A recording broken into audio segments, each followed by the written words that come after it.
Okay, so ito yung mga in-order ko na microphone foam cover. So we have black, orange, purple, blue. So it's really nice.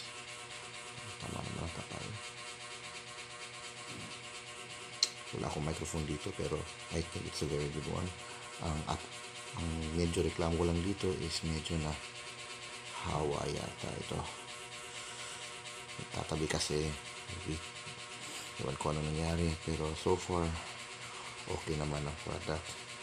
Yun lang, ingat lang tayo sa paghahalo-halo ng color. Ayos ba?